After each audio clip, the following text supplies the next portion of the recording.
Сәлеметсіңдер ме балалар? Сауатташу негіздері оқу қызметін бастаймыз. Дыбысы мен әріпі алдымен сәлемдесіп алайық. Амансың ба, алтын күн? Амансың ба, көк аспан? Амансың ба, достарым? Сендерді көрсем қуанам. Балалар, мен сендерге жұмбақ жасырайын. Мұқият тыңда. Шаңда бар, желде жоқ. Тозаңда бар, құйын да жоқ. Қалай ойлайсың? Бұл қандай әріп? Дұрыс айтасыңдар, бұл әріпі.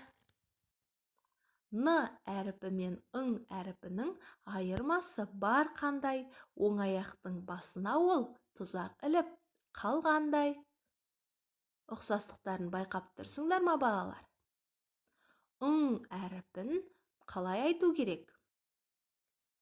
Дыбысты айтып жаттығайық. Алдымен аузымызды ашамыз, тіліміздің арғы жағын таңдайымызға тигіземіз. Енді дыбысты айтамыз. Дыбысын айтқанда дыбыс мұрнымыздан шығады. Дыбысы дауыссыз дыбыс. Оны көк түспен белгілейміз. Есіңде сақта. Дыбысынан басталатын сөз жоқ болғандықтан, дыбысының үлкен әріпі жоқ. Дыбысы сөздің ортасында және сөздің соңында кездеседі. Бас әріпі болмайды. Мына өлең жолдарын менің артымнан қайтала. Қоңырау, дың-дың қоңыраумын, дың-дың соғыламын, дың-дың қағыламын, мектептен табыламын. Мен сендерге жұмбақ жасырайын, табаныма байладым, қос аяқпен айдадым. Қалай ойлайсың? Бұл жұмбақтың жауабын шеше алдың ба? Дұрыс, бұл шаңғы.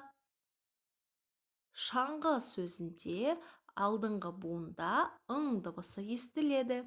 Шаңғы екі буыннан құралған. Шаңғы.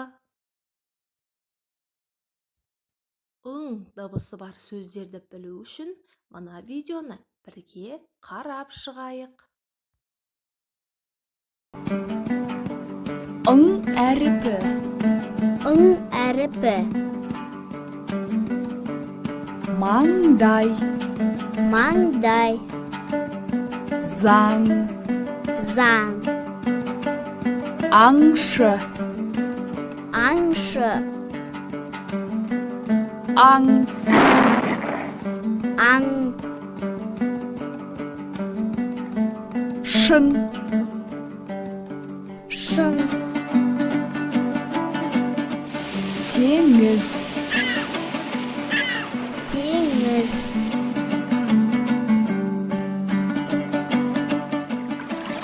Жаңғақ. Жаңғақ.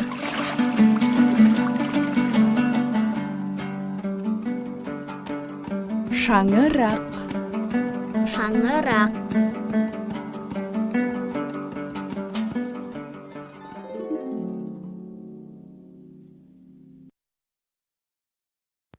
Балалар, енді мына тапсырмаларды орындайық. Атауында дыбысы бар сөздерді көрсет. Саңырауқұлақ, нан, анар, қоңырау, доп, жаңғақ, қайың. Қай сөздің атауында дыбысы естіліп тұр? Келесі тапсырмамыз. Суреттегі заттардың атауынан дыбысының орнын тауып, дыбыстық талдау жаса. Қоңырау, жаңғақ және шаңғы сөздеріне дыбыстық талдау жасаймыз. Жұмыс дәптерімізді ашайық. Бірінші тапсырмаға назар саламыз. Суретте не болып жатыр деп ойлайсың? Суреттен дыбысы естілетін сөздерді ата. Қаңбақ және қоңыз сөздеріне дыбыстық талдау жаса.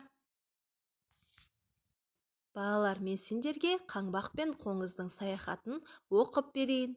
Қаңбақ пен қоңыз саяхаттап шықты. Бір мезгілде қаңбақ шұңқырға түсіп кетті. Қоңыз ыңылдап жүріп, оны әрең тартып шығарды.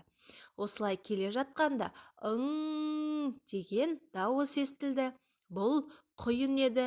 Қаңбақ онымен бірге домалай жөнелді. Тіпті досына айтатын сөзін де ұмытты. Қоңызды жапырақ шақырып алып паналатты.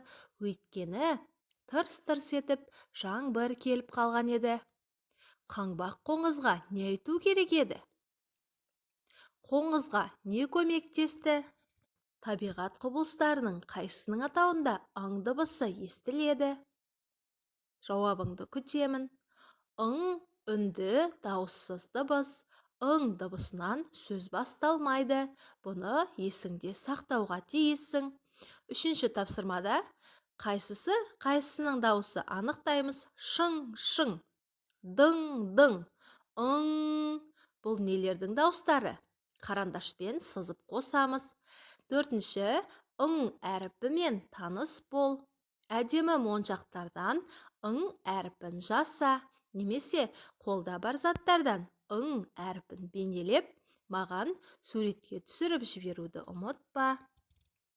Балалар, енді ың әріпі баспа түрде қалай жазылады?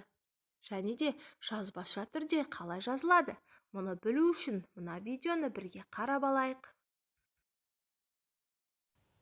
Мынау ың дыбысының әріпі. Ол сөз басында келмегендіктен бас әріпі болмайды. Кіші әріпін жазып үйренейік.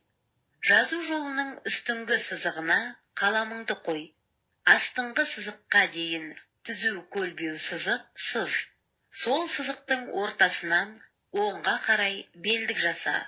Бастапқы нүктенің тұсынан жоғары сызық бойынан төмен түзу көлбеу түсіріп, астыңғы сызыққа тигізе, оңға қарай ілгек жасап, бау байлаймыз. Балалар, енді ың әріпінің баспаша және жазбаша түрін жай дәптерге және жұмыс дәптерге бірнеше рет қайталап жаз. Балалар, біз бүгін ың дыбысы мен әріпімен таныс болдық. Сендерге бірнеше тапсырмалар берілді. Тапсырмаларды орындап, кері байланыс жасаймыз.